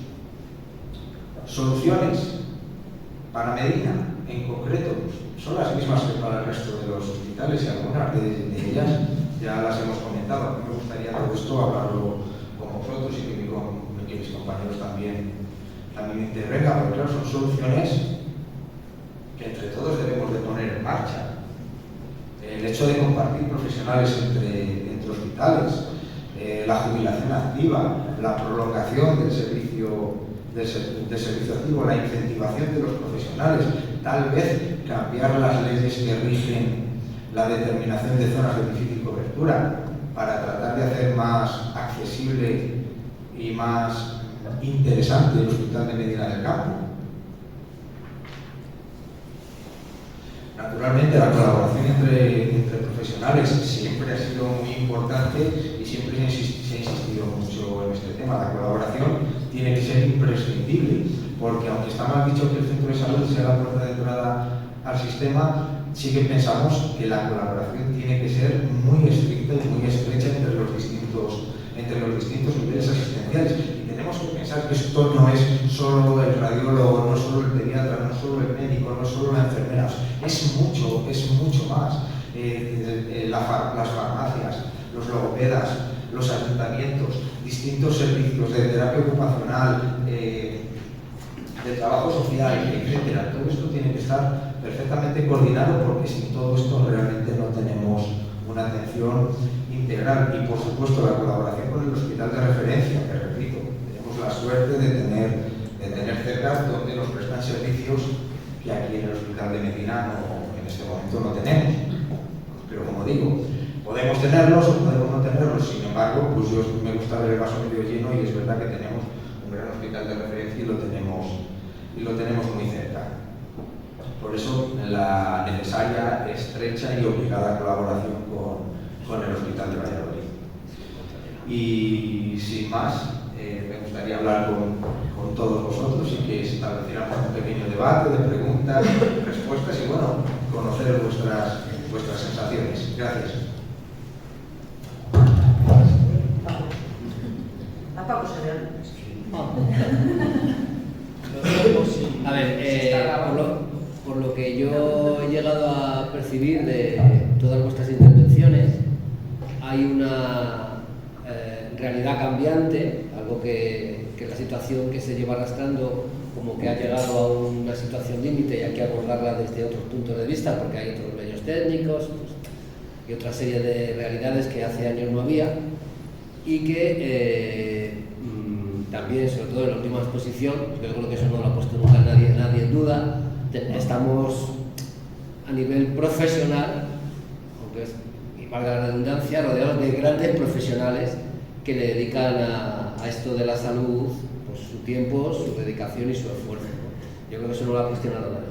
Entonces, como que la sensación que yo me quedo, que no sé si es compartida por más gente, aquí hay que hacer algo, pero que quien tiene la responsabilidad de hacerlo ha decidido no hacerlo, a ver si explota por algún lado y después recoge los trozos, y si por el medio se ha llevado el hospital de Medina o 4 centros de salud y la mitad de la población de esta comunidad, porque estamos dispersos y no nos queda más remedio que juntarnos todos en Valladolid y en Suazó, porque si no, no vamos a recibir los servicios, en este caso sanitarios necesarios, pues ajo y agua. Es que te queda un poco la sensación esa, ¿no? Es decir, vosotros habéis puesto sobre la mesa una serie de posibles soluciones que habéis planteado ante la Junta, que los propios profesionales reconocen que esto ya no da más de sí, pero aquí seguimos, que me imagino que esta reflexión no será de hace 5 minutos, sino que será una reflexión que venís abordando en estos últimos años. Si eso es verdad, joder, ¿qué espera, con perdón de la expresión, a qué espera la Junta, en este caso, que es quien tiene las competencias, para no acabar cargándose el hospital de Medina, para no acabar cargándose el hospital del Bierzo, para no acabar cargándose los distintos centros de salud o los pequeños consultorios de los municipios de esta comunidad? Es que firmo debajo. Que firmo debajo, a todos nos gustaría saberlo. Lo que tenemos claro, vista la actitud, bueno, vea yo acudimos a las mesas sectoriales, vista la actitud de esta gerencia regional, no, esta no va a ser la gerencia valiente que afronte el problema. Porque yo creo que todas las noches le ponen una vela a la Virgen en la que ellos crean para que se les acabe la legislatura sin que les pille a ellos.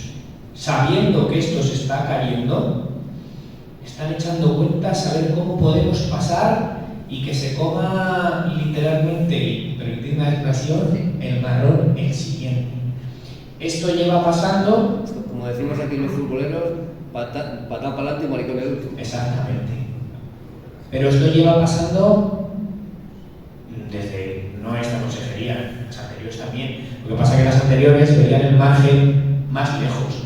A estos, cuando tú les confrontas con un problema, se les nota, digamos, el nerviosismo de que a lo mejor a ellos ya sí les pilla. Por eso sí que quería transmitir que el momento ya sí que es crítico, de verdad. Y alguien lo va a tener que afrontar. Estos no quieren ser, ya te lo digo. Esta consejería no quiere ser. ¿Por qué sigue? ¿Por qué siguen? Tú me lo preguntas. Pues sí. ¿Por qué siguen? Porque los despachos y los sillones son muy calentitos. Yo supongo que se dirán por eso, no lo sé. Yo quiero apuntar una cosa. Perdón, quería apuntar una cosa que así un poco a modo de para extender, que tengo aquí apuntado. Ya sabemos que nadie duda del compromiso y la dedicación de nuestros profesionales, aquellos que con más de 55 años siguen haciendo guardias, pero he de decir que son remuneradas y que muchos de ellos las hacen Por el dinero. porque les interesa. Que no es lícito, pero bueno, que no están aquí, no son voluntarios en el frente. Exacto. Yo estoy de acuerdo en todo lo que estáis diciendo, eso vaya por delante, pero creo que nos falta un poco de reflexión un poco más global. En la sanidad, el sistema sanitario nuestro no se está hundiendo porque por inercia, se está hundiendo porque hay una estrategia política para que la sanidad pública poquito a poco se privatice porque es el vellocino de oro. De hecho, ¿por qué no hay una farmacia pública?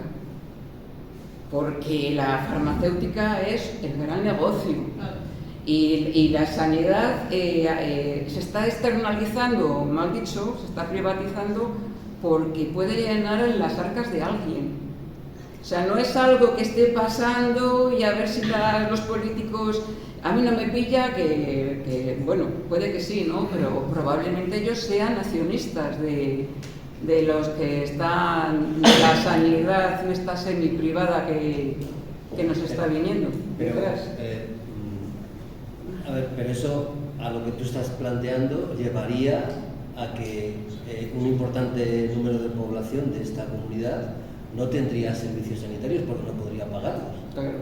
Ya, pero eso, todas estas mentes bien pensantes que son prácticamente católicos y muy cristianos no aceptarían esa estrategia. Ah, sí. Dos argumentos para solucionar eso. Con confesarse está solucionado el problema. Ya está. Pero bueno, Ya, es que ya está. es un poco contradictorio con su razón de ser, ¿no? No.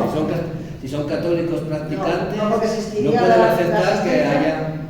Volveríamos a la asistencia de caridad que existía a principios del siglo. Ojo, esto no es ninguna tontería y hay modelos sanitarios que funcionan así. Así Nos es. queda mucho, pero ojo. Claro, sí. A ver, yo creo, aprovechando que tengo un micro, voy a aprovechar de decir lo que pienso. Creo que esto es un problema de planteamiento de forma de ver la gestión pública, tanto para la sanidad como para la educación, como para cualquier otro servicio, incluidas las carreteras, para cualquier servicio. Hay una parte de la política, de la ideología política que pretende que entra en política para hacer negocio y para hacer negocios sus iguales, que implica deteriorar los servicios públicos para que se conviertan en privados y se beneficien económicamente ellos. Me da igual que se mueran 500, 5.000, o que no te puedas pagar una cirugía, o que no te puedas pagar un tratamiento en un hospital de una simple neumonía. Da igual eso, porque el negocio y la pega son la pega. Ese es un planteamiento. Y el otro planteamiento es el que entiende que si vivimos en sociedad es para que todos vivamos mejor, no para que haya una élite que viva muy bien y que los demás estén sometidos a trabajar para que esa élite viva muy bien y son prescindibles, porque siempre hay más gente que va a trabajar para nosotros o nos va a traer las alubias o nos va a hacer los servicios, da igual que se mueran con 30 años o con 80. Y eso incluye todo, desde la gestión de las jubilaciones, el trabajo remunerado, las pensiones, la sanidad, todo está englobado en el mismo asunto. Y luego hay una forma de verlo que es esa, que los servicios públicos son esos servicios públicos. Vivimos en sociedad para gestionar de todo el mundo, incluso el que peor esté bien y tenga a su alcance, de una forma o de otra, esos servicios. El problema en esta comunidad, sin entender por qué, tendemos a votar en contra de nuestros intereses. Porque creo que la mayoría de la población no pertenece a esa élite que se va a beneficiar. En comisiones tenemos los sueldos más bajos de todo el país. Pues eso. Quería preguntaros Los sanitarios no, O sea, estamos ahí por el medio. No, lo ha hecho comisiones hace poco. Quería preguntaros, es que ha dicho Raúl, ¿no? Sí. Que hace 20 años la sanidad, o sea, las bolsas de trabajo, etcétera, funcionaban mejor. ¿Te has preguntado que hace 20 años fue cuando se produjeron las transferencias a esta comunidad en materia de sanidad? ¿Pensáis que hay un modelo sanitario en cada comunidad autónoma o, quiero decir, funciona independientemente del color político que haya mejor o peor y hay unas comunidades autónomas más avanzadas, si habláis con otros profesionales de ellas, y que funcionan bastante mejor que aquí? Digo porque coincide en que había una sanidad estatal que por lógica pasó a las comunidades autónomas transferidas y que a partir de ese momento aquí casualmente se ha ido deteriorando, por lo que tú has dicho, Raúl, en cuanto a profesionales, Entonces, el modelo que supuestamente era para llevar más cerca, mejor, la atención más especializada y más de calidad al ciudadano, aquí resulta que tenemos el resultado contrario. Y otra cosa que yo planteé, bueno, fue concretamente aquel señor que está allí callado, que me extrañó. Lo planteamos en la reunión, que ahí sí vino mucha gente de la plataforma en defensa del Hospital de Medina. El tema de que se valore presupuestariamente, es decir, si hemos estado pagando años, por ejemplo, él puso un caso, que está en los consejos de salud, yo también he estado hace años, si estamos pagando incentivos a policías, guardias civiles, ejército, es decir, por unas razones de defensa, de población, en las islas, en Ceuta, en Melilla, a lo mejor algo que hay que plantearse y no tan lejano es que la España vacía o la despoblación es algo que hay que incentivar en los profesionales, igual que se pagó a través de todos los impuestos a esos profesionales por otras cosas. y me da igual porque ha sido policía, o sea, cuerpos de seguridad, todos, pero creo que también en educación y en sanidad también se pagó esos incentivos o se han ido pagando en ese tipo de comunidades autónomas, llámese Baleares, Canarias, Ceuta y Melilla. Entonces, igual a nivel presupuestario y a nivel de planteamiento, es decir, oigan, planteen también que la España vaciada necesita ahora una atención especial como la han necesitado otras comunidades autónomas. Y no hablamos solo de Castilla y León, hablamos de Extremadura, posiblemente, de Castilla-La Mancha, de otras comunidades. Por eso digo, es que a lo mejor hay que poner el foco y decir, habláis del pacto de Estado por sanidad, vale. Entonces, si resulta que transferimos a las comunidades para estar peor y funcionar peor encima, ahora tenemos que abordar nuevos retos porque lógicamente la sociedad ha cambiado, la atención es distinta, los profesionales tienen que estar todavía más diversificados, más preparados y encima les estamos machacando literalmente. Que yo soy TK, lo he dejado de 5 años, pero lo he sido muchos años. No en ¿cómo se llama? Sanidad poco, pero en los servicios sociales mucho. Y sabéis que es mucho más duro. Entonces, es decir, si estamos haciendo eso, pues a lo mejor todos ese tipo de propuestas valen como, dijéramos, válidas para vamos, que no sé si las tenéis en cuenta, las habéis tratado en otros foros. Y luego hay algo que me llama la atención. Este salón de actos estaba lleno cuando convocó la plataforma de... Yo planteé simplemente reuniones con profesionales como vosotros, que vayan acompañando a los políticos, que me da igual que sean de comisiones de UGT independientes, del CSIC, del SASE, del CSS, me da igual, que me dijeron que es que había una guerra entre vosotros. Digo, no, guerra no, lo que siempre ha habido son diferencias de matices, porque creo que en esto estaréis todos de acuerdo.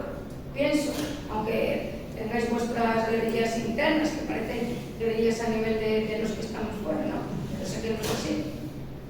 Pues yo creo que todo eso, no sé si esta charla que dais es interesante, pero que mayoritariamente todos los que estamos aquí conocemos, yo no sé si sería posible trasladarlo a la plataforma, a los centros educativos, a las asociaciones de padres de los centros educativos, a los, no sé, algo que en las conversaciones que se tienen en el bar y demás, que la gente habla y no conoce absolutamente nada. Es decir, pero que creo que es un problema que al final les preocupa porque a la calle han salido. O sea, les preocupa porque a la calle han salido. Con lo cual, no entiendo, por ejemplo, que no se esté, dijéramos, formado o se atienda a este tipo de cosas que son tan interesantes. No sé si lo que os he dicho se marea o se... No, para nada. Tengo que apuntar, pero... Mayormente estoy de acuerdo con lo que has dicho, comparto muchas de tus reflexiones. Y es verdad que la situación ha cambiado mucho desde que se han hecho las transferencias a las comunidades autónomas. Para bien, para mal, esto da para un debate largo. Hay diferencias claras entre comunidades autónomas. Esto es un hecho y no podemos negar la realidad. Hace 20 años comentabas las bolsas de trabajo.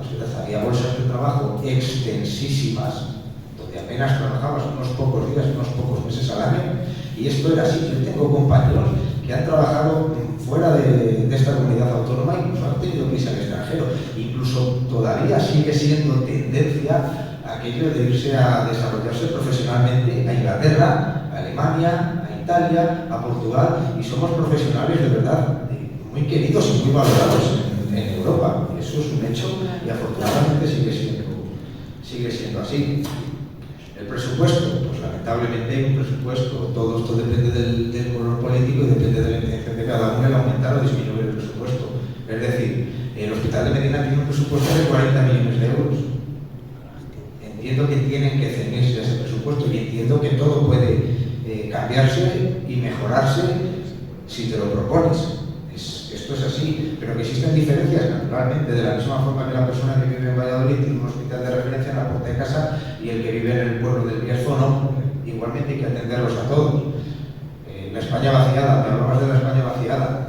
Creo que los incentivos que hablabas con respecto a que sería como algo a plantear como un objetivo prioritario que se planteó. Sí, y de hecho existe una normativa para cubrir y atender estas llamadas zonas de difícil cobertura, donde se trata de incentivar a los profesionales, pero eso es una solución que se está quedando corta. También es verdad que ni siquiera se ha llegado a instaurar.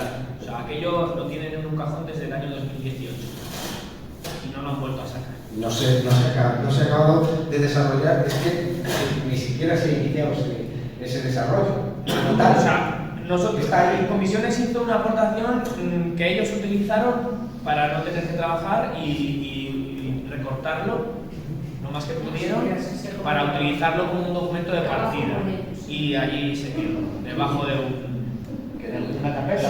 En algún cajón debe estar metido. Es que además cuando les decimos que tenéis ese decreto y siempre dicen, ya, es que hay que mejorarlo. Hay que mejorarlo. Y decimos, bueno, de acuerdo, hay que mejorarlo, vamos a ponerlo en funcionamiento, vemos, valoramos, evaluamos y vemos dónde hay que mejorar, qué es lo que hay que mejorar, pero vamos a ponerlo en práctica. Pero no vale la excusa de que como no es perfecto, pues mejor lo dejamos metido en el cajón. Pues no.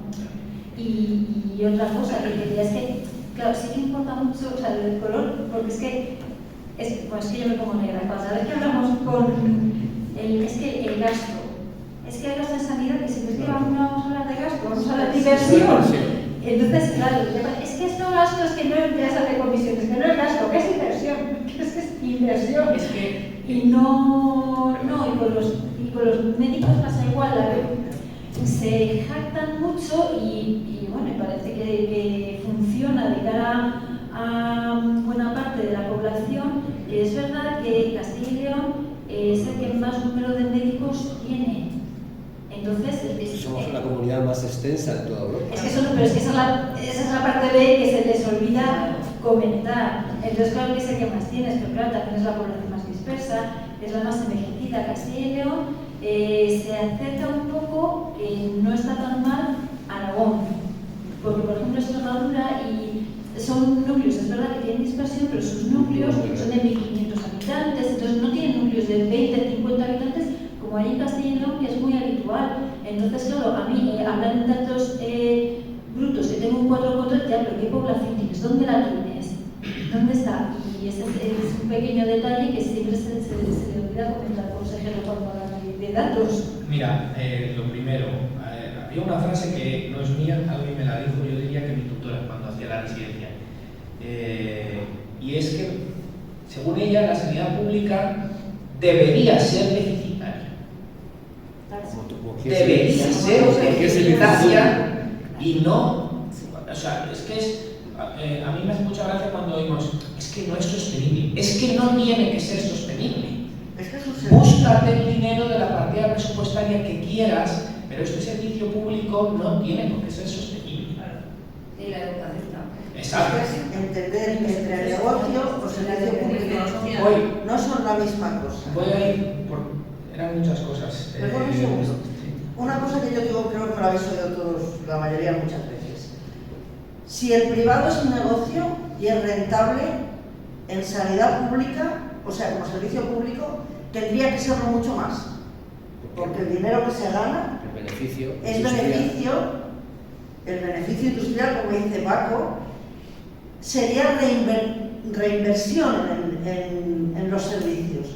No es un negocio, no tienes por qué ganar, tendría que ser deficitario. Entonces no me vale la respuesta de que la sanidad no es un buen negocio, no es cierto. Es que no es un negocio. No es un negocio, pero aunque lo fuera. Si privado es negocio y rentable, público lo debería de ser más. Algo estamos haciendo mal. Por seguir un poco con los temas, cuando hablas de complementos retributivos o de incentivos para zonas, llamemos España vaciada, habrá que poner unos criterios, estamos de acuerdo y Raúl lo sabe. Cuando yo todavía estaba aquí en el hospital de Medina, tuvimos un problema que parece que se va solucionando con los radiólogos. Tuvimos un problema muy grande. ¿Sabéis cómo se soluciona? No digo que a mí aquí me pusieron una pared de... ¿Sabéis cómo se solucionó el problema de la falta de radiólogos, que nos quedamos una temporada solo con 3 radiólogos en el hospital?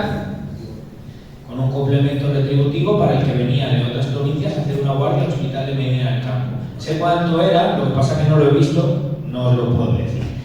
Pero un complemento importante. Oye, que no faltaba ni un día un radiólogo de guardia en Medina. Venía de Ávila, de Valencia, de Zamora, de Segovia, de donde hiciera falta venía un radiólogo y había leches por hacer guardias en Medina. Claro, la gente se mueve por dinero. Si tú pones esos incentivos, los policías se van a aceptar. Por lo menos cuando son jóvenes, dicen, pues mira, voy a ir una temporadita. Pues a lo mejor, pues claro que sí, estamos de acuerdo con ese complemento. Complemento retributivo España vaciada, ya vemos como queramos. Dijeron que estaban en desacuerdo de que sus impuestos se hubieran pagado esos profesionales en su día como ahora se tengan que pagar.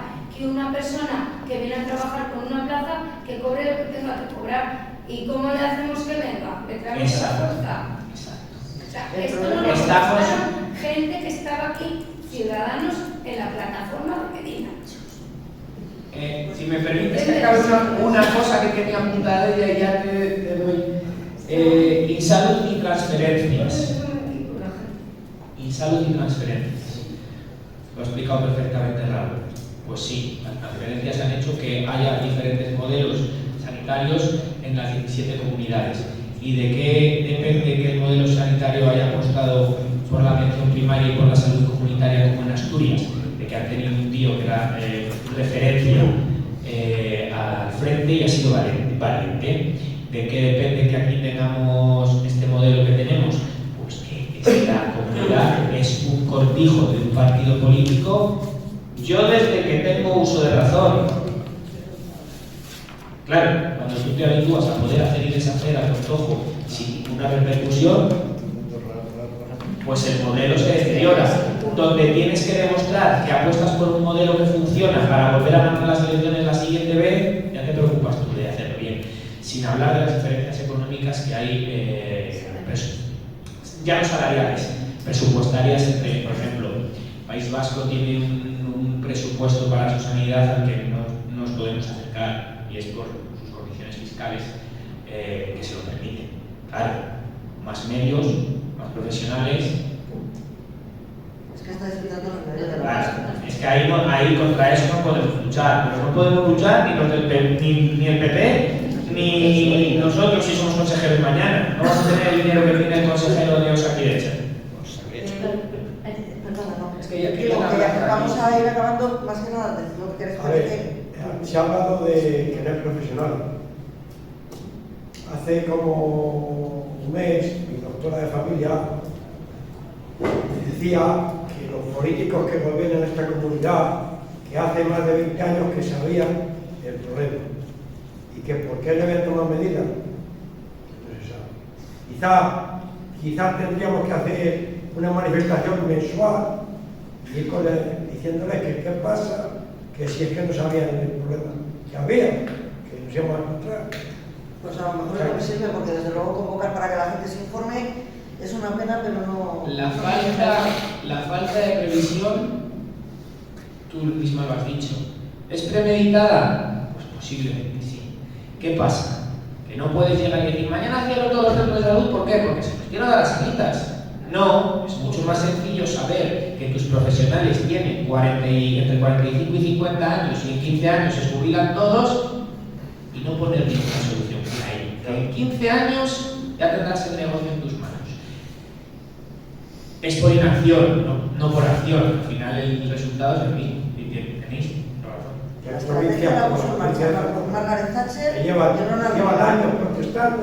Y el resto del mundo lo ha visto. Y con alcaldes del PP en Zamora. Les he visto yo en Villaverde de los Comuneros y digo, pero bueno, ¿qué les dicen a sus alcaldes?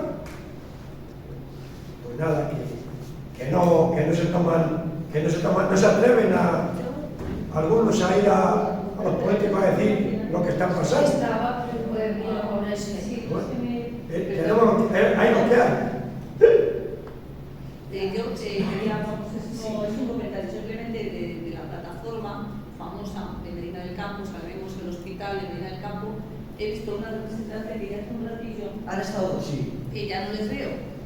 Con lo cual, personas de a pie que no entendemos, que se supone que venimos a que vosotros desde dentro nos informéis informéis y deis unas pautas de qué debemos, no debemos saber o tal, creo que no está en su interés, o sea, creo que el interés es cero. A mí me contestó que se reúnen con ellos. Vale, que tenía toda la información porque se toda la información, toda.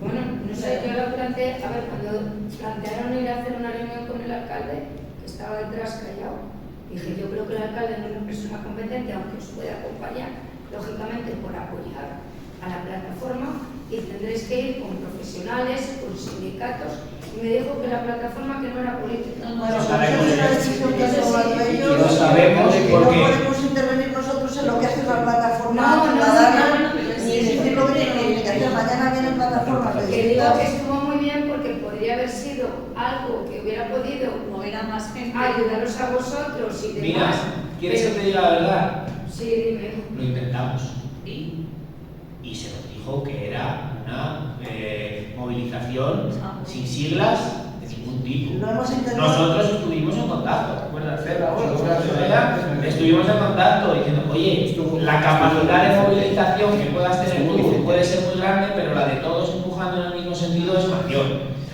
Pero eso solo Cuando alguien toma una decisión así, No, que sí, que sí. Nosotros lo intentamos desde el primer momento, les dimos información, documentación. Yo he hablado con ellos 40 veces, Mónica está presente. He intentado razonar con ellos, explicarles que esto que es político, que se empeñen o no se empeñen, puede no ser partidista, pero es político porque es una forma de ver la vida y es un enfrentamiento con la administración pública. Es político, lo mires por donde lo mires. Pero si no quieren, no puedes hacer más. Entonces es una decisión que han tomado ellos, espero que mañana cuando vengan y escuchen a otras plataformas de otros lugares que llevan mucho más tiempo, tienen más experiencia y que tienen mucho más claras las cosas, a lo mejor entiendan la situación. Pero más no podemos hacer, nosotros hacemos nuestra parte y lo que podemos. Y además Pablo me está diciendo que nos estamos De hecho, con los que me reuní, sí, en el fondo. Igual no les ha gustado mucho. No. el problema es ese.